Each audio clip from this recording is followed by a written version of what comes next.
All right, so test one. Okay, so here's how to read. Here's how to read uh, um, tablature. So this right here, this is the think of this as the neck of your guitar. So here from this first E, well, your tuning of your guitar, if it's standard, should be E, A, D, G, B, E. You should have that down. Here it's called the nut because this is the bridge. This is like the fret 0. This is open. Okay. This E is the sixth string, also known as the thickest string. So you look at the fatty right here, and here should be the really thin one, the high pitched one. And these are represent the frets. The frets are where you put your fingers behind and stuff. You should I'm sure you know that part. Okay, so how to read tabs? It's really easy. You look where there's dots in what strings and what positions. So right here, the black dot on the diagram tells you what fret and string to place your fingers. So let's say there's a dot right here. That means you're going to place one finger here at your second to last string and right behind the first fret. So it's going to be first fret one finger. And let's say I have to place a black dot right here, which means I have to place it's just the fifth string, because this is sixth string, fifth string, fourth string, third string, second string, first string.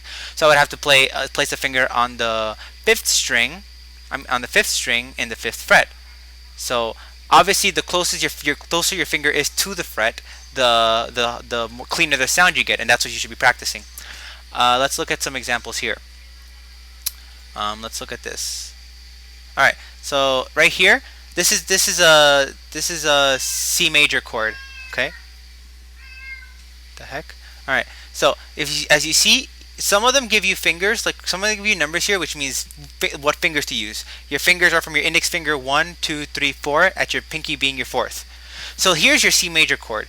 So you can see here, the second string, you're going to put your first finger right behind the first fret on the second string. And on the fourth string, 6, 5, 4, you're going to put your second finger right here on the second fret. And on your fifth string, you're going to put your third finger or your ring finger on behind the third fret on the fifth string. This X means that this note won't be played.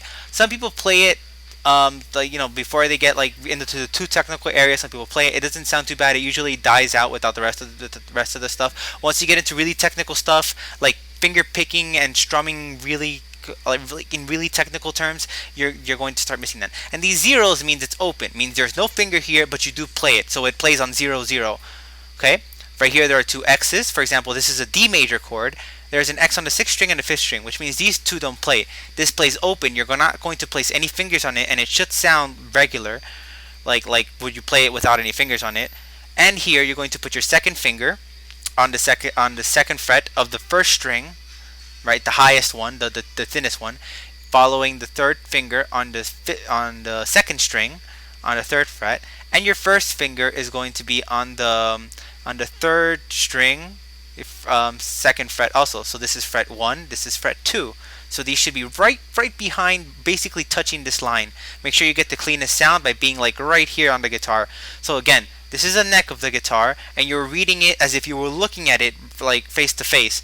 This being the thickest string, this being the thinnest string. Okay, now is there an example for a side? Here's a side example. You would read it from sixth string. Here, for example, E, A, D, G, B, E.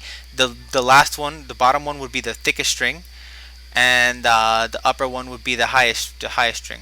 Okay. Here's another example of reading the frets. Bottom one being the thickest string, and this one being the highest string. If you were looking at it laying down in front of you. All right. Fret 1, 2, 3, 4, 5. Here are some more examples. All right. So I know, if I remember, Hey There Delilah starts with a D major chord, so it's right here, and you pluck this string and then these two strings. So it goes do do do do do do do do. Just an example of how the rhythm goes. So it goes bam bam bam bam. If you need help, just let me know, and I'll send you videos on, I'll record myself playing and I'll show it to you. Right? I have no problem helping you, dude. This is really fun. I really enjoy, this is what I've always wanted to be, and I really like that you want to learn music. It's such a fun thing to do. It really keeps you busy. Let me see if this recorded. Please record, because this is a lot of talking I did.